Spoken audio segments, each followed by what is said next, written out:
سورۃ الماعون ہے، اس میں اللہ تعالیٰ نے ہمیں اخلاقیات کا درس دیا ہے۔ فرمایا ارأیت الذی یکذب بالدین، کیا آپ نے دیکھا جو جھٹلاتا ہے روز جزا کو؟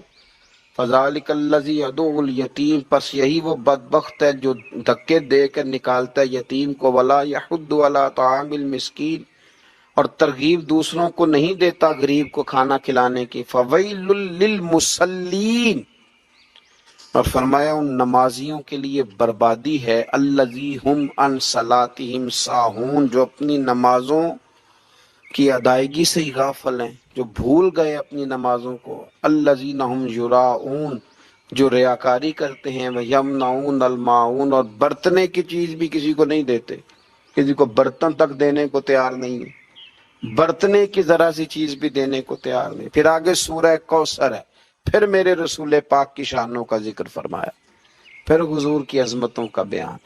نبی پاک علیہ السلام کے جب صاحبزادے کا وصال ہو گیا تو کچھ لوگوں نے کہا کہ کوئی نہیں، معاذ اللہ یہ تھوڑی دیر کی بات ہے، ان کا تو بیٹا ہی کوئی نہیں، تو نام آگے کیسے چلے گا، یہ تو معاذ اللہ ابتر ہیں، نسل ختم ہو گئی۔ تو اللہ کریم نے فرمایا محبوب انا اعطیناک الکوثر، بے شک ہم نے آپ کو خیر کثیر عطا فرمائی۔ خیر کثیر کے بڑے معنی ہیں، محبوب ہم نے بڑی شانیں دی، بڑی عظمتیں دی، بڑا نوازا۔ فصلی لربک وانحر، بس آپ اپنے رب کے لیے نماز پڑھیں اور قربانی کریں۔ انا شانئک ھو الابتر، بے شک آپ کا دشمن ہی جڑ کٹا ہے، آپ کا دشمن ہی بے نام و نشان ہوگا۔ آپ کا دشمن کہاں گئی؟ ابو جہل کی اولاد۔ کون کہتا ہے کہ میں عتبہ اتیبہ شیبہ کی اولاد ہوں؟ کون کہتا ہے کہ میں یزید کا بیٹا ہوں؟ دشمن ہی جڑ کٹا ہے۔ آگے سورۃ الکافرون ہے، کافروں نے معاذ اللہ کچھ اس طرح کی باتیں بھی شروع کر دی تھیں کہ کچھ دن آپ ہمارے رب کی عبادت کریں، ہمارے بتوں کی معاذ اللہ، تو کچھ دن ہم آپ کے رب کی عبادت کریں گے۔ تو فرمایا نہیں، نہ تم اس کی عبادت کرو جس کی میں کرتا ہوں، اور نہ میں اس کی کر سکتا ہوں جس کی تم کرتے ہو۔ فرمایا تم کرو گے نہیں جو تمہیں میں دعوت دے رہا ہوں، اور میں کر نہیں سکتا اس لیے کہ وہ باطل معبود ہیں۔ تو آخر میں فرمایا لکم دینکم ولی دین، تمہارے لیے تمہارا دین ہے اور میرے لیے میرا دین ہے۔ تم اس دعوت پہ تو آ جاؤ، لیکن وہ کام نہیں ہو سکتا۔ تو یہ سورہ کافرون۔ آگے سورہ نصر ہے، اس سورہ مبارکہ کے بارے میں اکثر مفسرین نے کہا کہ فتح مکہ کے موقع پہ آئی۔ کہا اذا جاء نصر اللہ والفتح، جب اللہ کی مدد اور فتح آ پہنچی، ورأیت الناس یدخلون فی دین اللہ افواجا، تو آپ دیکھ لیں گے لوگوں کو کہ وہ دین میں فوج در فوج داخل ہو۔ اور جب اللہ اتنی فتح دے تو پھر اللہ نے کیا سکھایا؟ فرمایا فسبح بحمد ربک واستغفر، بس آپ اپنے رب کی حمد کرتے ہوئے اس کی پاکی بیان کریں اور اس سے بخشش کا سوال کریں۔ انہ کان توابا، بے شک وہ بڑا ہی توبہ قبول کرنے والا ہے۔ آگے سورۃ لہب ہے، اس سورت کے اندر جب ابو لہب نے نبی پاک صلی اللہ تعالی علیہ وسلم کی بے ادبی کی اور معاذ اللہ یہ کہا کہ آپ کے ہاتھ ٹوٹ جائیں، تو اللہ تعالیٰ نے اس کی اور اس کی بیوی کی مذمت کو بیان کیا۔ کہا تبت یدا ابی لہب و تب، ٹوٹ جائیں ابو لہب کے دونوں ہاتھ اور وہ تباہ و برباد ہو گیا۔ اس سورہ لہب کے اندر اس کا ذکر ہے۔ پھر اللہ کریم نے فضل کیا تو سورہ اخلاص آ گئی۔ کیا بات ہے! کافر پوچھنے لگے تمہارا رب کس طرح کا ہے؟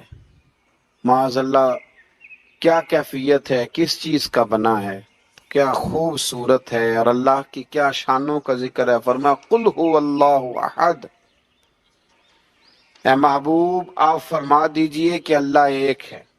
اللہ الصمد، اللہ بے نیاز ہے۔ لم یلد ولم یولد، نہ اس نے کسی کو جنا اور نہ وہ جنا گیا۔ فرمایا وَلَمْ يَكُنْ لَهُ كُفُوًا أَحَدٌ، اور اس کا کوئی ہمسر نہیں۔ میں ترجمہ کروں تو یوں کروں گا کہ اس جیسا ہے ہی کوئی نہیں، اس جیسا اس کا کوئی ہمسر نہیں، کوئی ہم پایا نہیں۔ ایک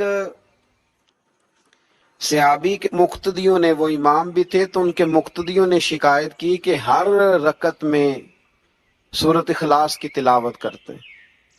نبی پاک صلی اللہ علیہ وسلم نے ان سے پوچھا کہ کیوں تم ہر رکعت میں یہی پڑھتے ہو؟ کہنے لگے یا رسول اللہ مجھے اس سے محبت ہی بڑی ہے۔ فرمایا سورۃ اخلاص سے پیار کرتے ہو؟ حضور بڑا۔ فرمایا پھر یہ تمہیں جنت میں لے جائے گی ساتھ۔ اور فرمایا جو اس سورہ مبارکہ کو 3 دفعہ پڑھے گا اللہ پورا قرآن پاک پڑھنے کا ثواب عطا فرمائے۔ قل هو اللہ احد، اے محبوب کہہ دو کہ اللہ ایک ہے، اللہ الصمد، اللہ بے نیاز ہے، لم یلد ولم یولد، نہ اس نے کسی کو جنا اور نہ وہ جنا گیا، ولم یکن لہ کفوا احد، اور اس کا کوئی ہمسر نہیں۔ آگے سورہ فلق اور ناس ہیں۔ اکثر مفسرین نے لکھا یہ دونوں صورتیں اکٹھی نازل ہوئی۔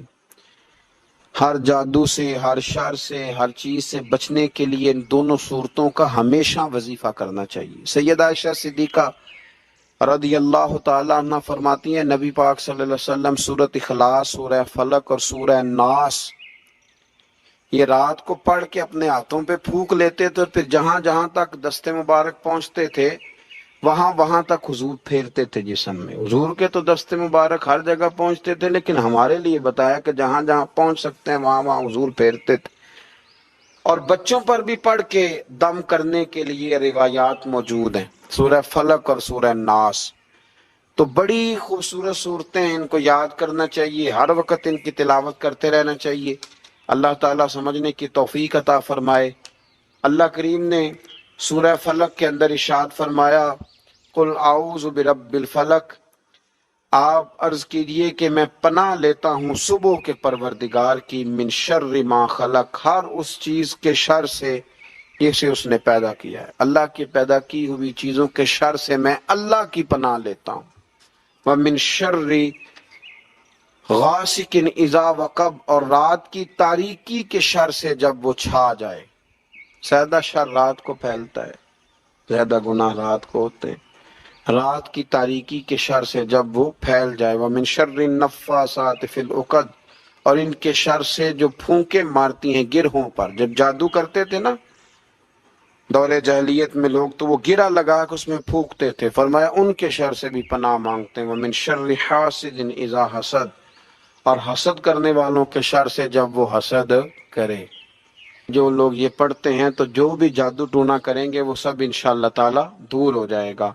پھر آگے ارشاد فرمایا قل اعوذ برب الناس، اے حبیب عرض کیجئے میں پناہ لیتا ہوں سب انسانوں کے پروردگار کی، مالک الناس، سب انسانوں کے بادشاہ کی، الہ الناس، سب انسانوں کے معبود کی، من شر الوسواس الخناس، بار بار وسوسہ ڈالنے والے، بار بار پسپا ہونے والے کے شر سے، جو بار بار پیچھے پسپا کیا جاتا ہے، شیطان بھگایا جاتا ہے پر پسپا ہو کے پھر آتا ہے، پھر حملہ کرتا ہے۔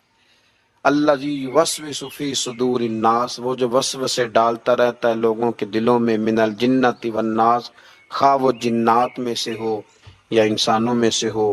صدق اللہ العظیم، صدق اللہ العظیم، صدق اللہ العظیم۔ بے شک رب کریم نے جو کہا وہ سچ فرمایا، حق فرمایا۔ بے شک قرآن راہ ہدایت ہے، بے شک قرآن ہی سے قیامت تک ہدایت ملے گی، بے شک قرآن ہی ہدایت کا وہ سرچشمہ ہے، بے شک قرآن ہی کے ذریعے اللہ قوموں کو عروج دے گا، بے شک قرآن کو چھوڑ کر ہی لوگ زوال پذیر ہوں گے، بے شک قرآن ہی قول فیصل ہے، بے شک قرآن ہی سچی کتاب ہے۔ بڑا شوق ہے لوگوں کو شہرت کا، بڑا شوق ہو گیا ہے لوگوں کو فیمس ہونے کا، بڑا دل کرتا ہے کسی طریقے سے مشہور ہو جائیں، بڑی خواہش ہے، اس کے لیے لوگ سفر کرتے ہیں بڑا لمبا چوڑا، اور چاہتے یہ ہیں کہ کوئی ایسی صورت بن جائے، کوئی ایسی کیفیت ہو جائے، کسی طریقے سے وائرل ہو جائے۔ اللہ تعالیٰ مجھ سے درگزر کرے، میں بڑا چھوٹا آدمی ہوں، اور من آنم کے من دانم، جو میں ہوں مجھے پتا ہے، لیکن آپ کو کیا عرض کروں کہ شہرت اپنے اندر مسائل کتنے رکھتی ہے۔ مصنف ابن ابی شیبہ میں مولا علی شیر خدا کا فرمان ہے، آپ فرماتے ہیں اسے مبارک ہو جسے کم لوگ جانتے، اسے مبارک ہو۔ جسے تھوڑے لوگ جانتے ہیں۔ یہ جو ہے یہ بھی اللہ کا فضل ہے، اللہ تعالیٰ معاف کرے۔ لیکن جو عرض کرنا چاہتا ہوں وہ یہ ہے کہ ایک تو یہ ہے کہ خدائی معاملہ ہو گیا، شہرت ہو گئی، اور ایک یہ ہے کہ حصول شہرت کی کوشش کرنا، جد و جہد کرنا اور خواہش پیدا کرنا۔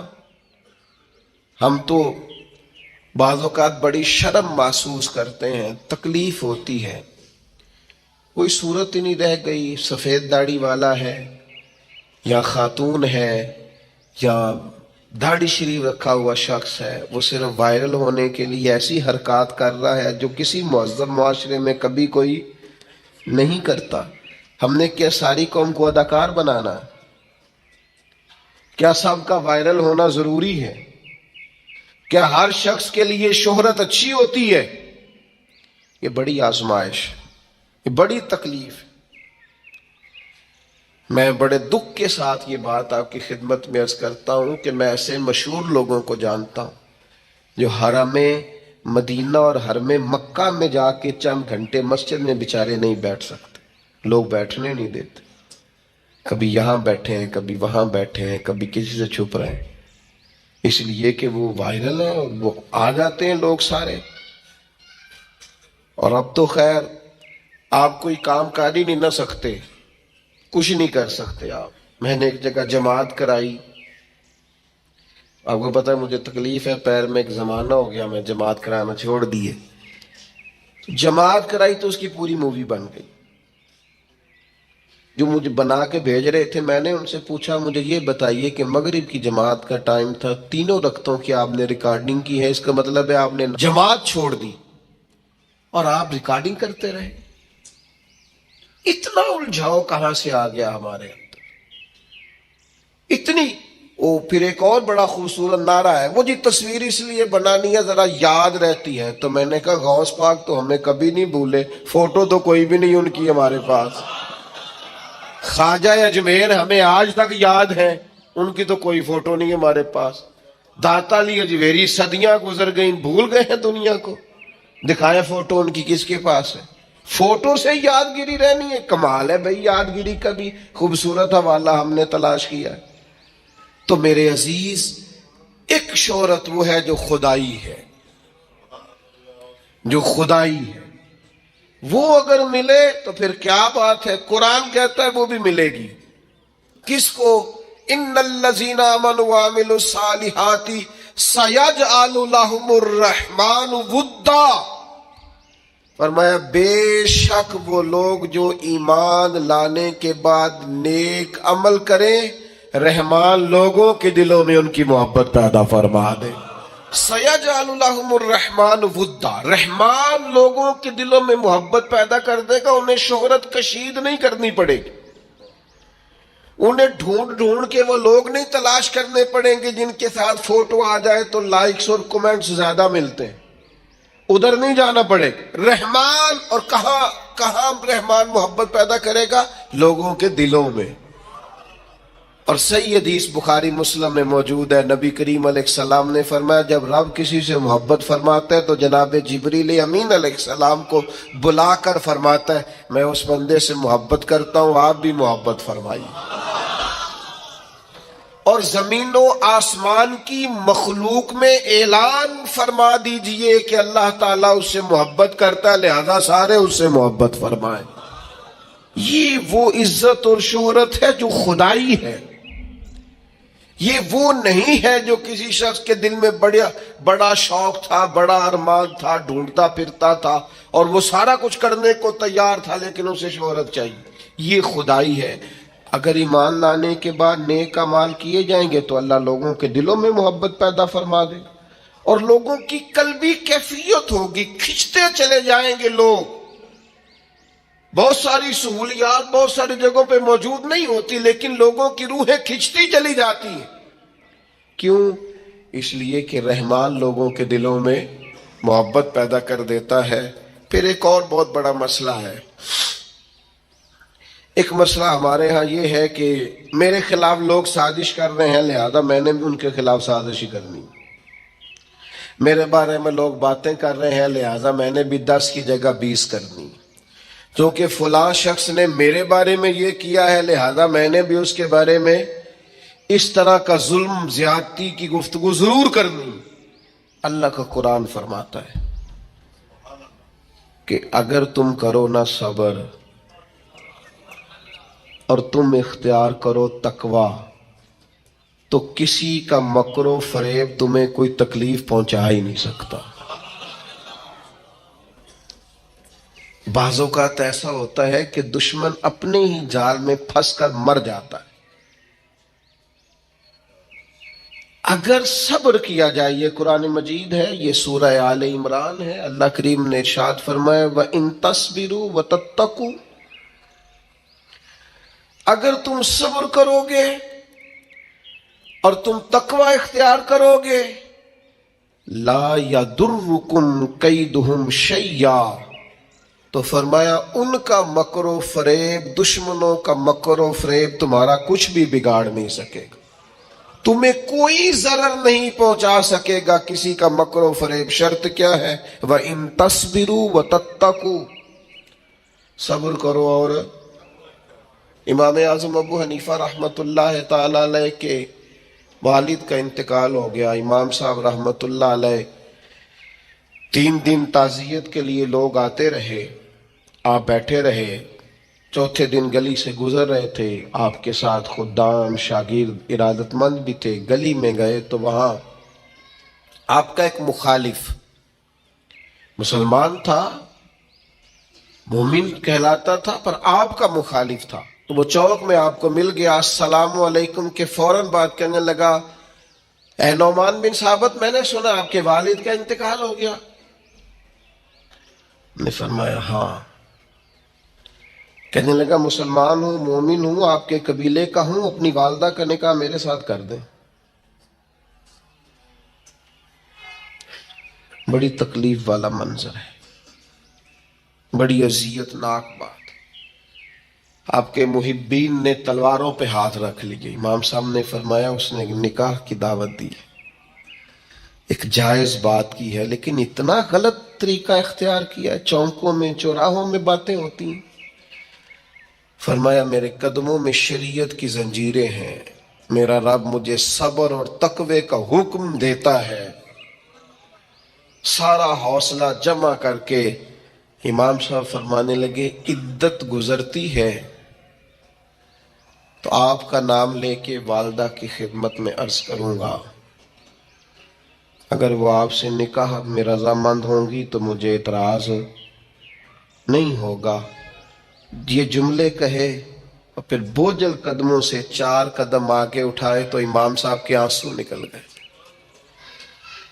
اور اپنے آنسو پونچھ کے کہنے لگے کئی دفعہ یہ اخلاق کتنے صبر آزما ہو جاتا ہے اور کتنی مشکل میں انسان کو لے جاتا ہے. ابھی امام صاحب اگلے چوک میں گئے تھے، وہ دھڑام سے زمین پہ گرا، اس کی روح پرواز کر گئی. لوگ دوڑے آئے، کہا حضور اس کا انتقال ہو گیا. آپ نے کیا کہا؟ کوئی بد دعا دی؟ فرمایا میں نے بد دعا نہیں دی، ابو حنیفہ کے صبر نے اس کی جان لے لی.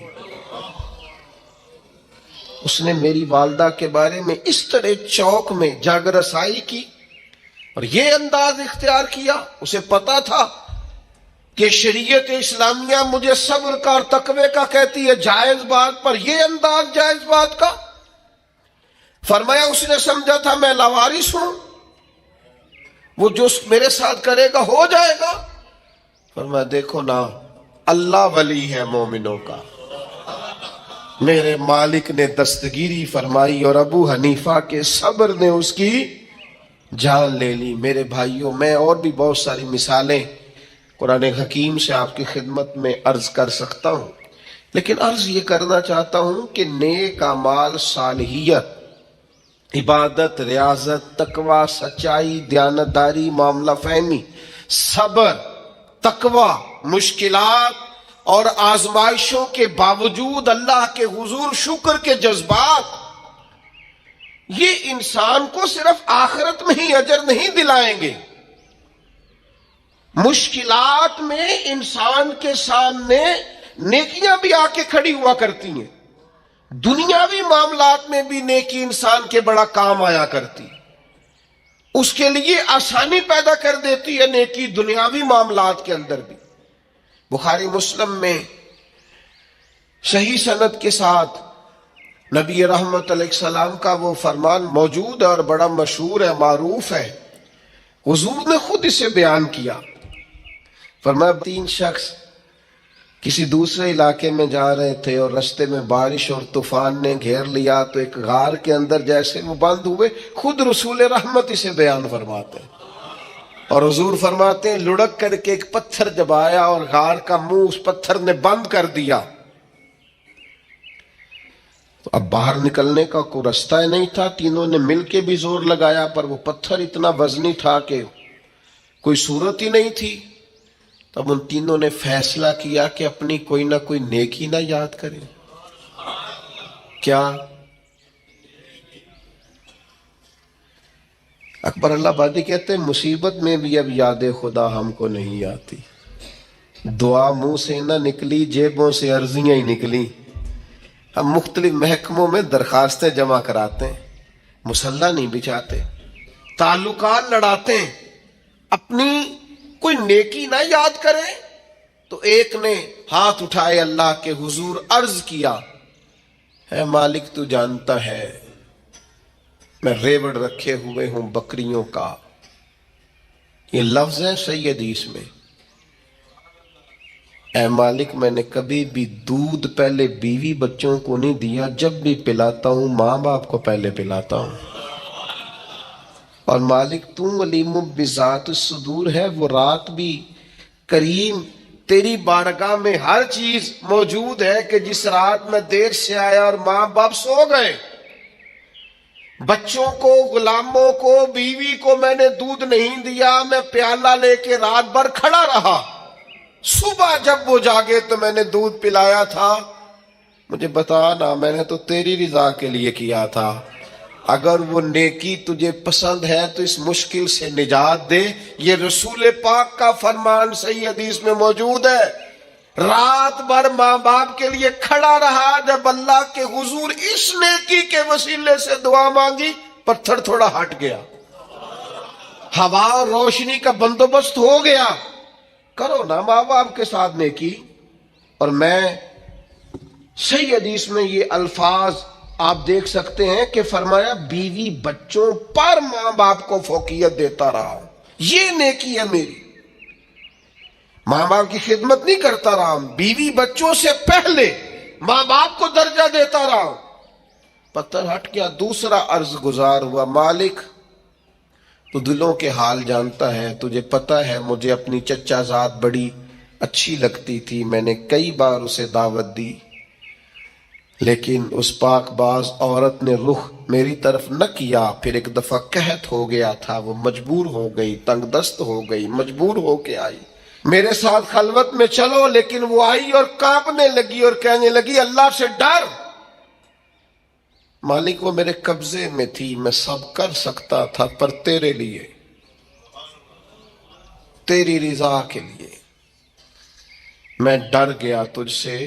اگر یہ نیکی تجھے پسند ہے تو کرم فرمانا۔ حضور فرماتے ہیں پتھر تھوڑا اور سرک گیا، اور تھوڑا ان کے لیے کشادگی ہو گئی، ہوا کے جھونکے تیز آنے لگے۔ مشکلوں میں جب ہوا کے جھونکے آئیں تو وہ تیرے تعلقات کی بنیاد پر نہیں آئیں گے، تیرے تقوی کی بنیاد پر آئیں گے، تیرے تقوی کی بنیاد پر ہوا کے جھونکے آئیں گے۔ تیسرا بولا، اس نے کہا مالک میں نے مختلف لوگ مزدوری پہ رکھے ہوئے ہیں، سب کو بر وقت مزدوری دینے کا عادی ہوں، ایک شخص اپنی کچھ دنوں کی مزدوری چھوڑ گیا تھا، پھر میں نے ڈھونڈا وہ مجھے ملا نہیں، میں نے اتنے پیسے کاروبار میں لگا لیے، اے میرے کریم رب تو جانتا ہے، پھر اس سے نفع ہوتا رہا اور میں اس کے حصے کا نفع رکھتا رہا، اور پھر جب پیسے اتنے ہو گئے میں نے اونٹ بھی خریدے، بکریاں بھی خریدی، اور بھی جانور خریدے، غلام بھی خریدے۔ سالوں کے بعد وہ شخص آیا اور کہنے لگا میں مجبور تنگ دست ہوں، میری کچھ رقم آپ کی طرف بقایا تھی، اگر مل جائے۔ تو میں نے کہا یہ غلام بھی تیرے، اونٹ بھی تیرے، بکریوں کے ریوڑ بھی تیرے۔ تو کہنے لگا آپ مزاح کر رہے ہیں، صحیح حدیث میں موجود ہے مزاح کر رہے ہیں۔ تو میں نے کہا نہیں بھائی میں مذاق نہیں کر رہا، یہ میں نے سارا اپنے رب کی رضا کے لیے کیا ہے، تیرے لیے نہیں کیا۔ تیرا سرمایہ تھا وہ کاروبار میں لگتا رہا۔ یا ہمارے ہاں بھی پارٹنرشپ ہوتی ہے، یہاں بھی کاروبار چلنے لگے تو لوگ کہتے ہیں اب میرا تیرا گزارا نہیں، چلنے جو لگ گیا ہے، کہتے تو فارغ ہے۔ یہاں تو لوگ کرائے پر دکان دیتے ہیں، اور اگر سمجھے نا کہ وہ بیچارہ جو بیٹھا ہے دکان میں اس کا کاروبار ٹھیک چلنے لگا تو کہتے تو خالی کر، مجھے خود کرنا ہے، نکل۔ اس نے اتنا پیسہ سنبھال کے رکھا۔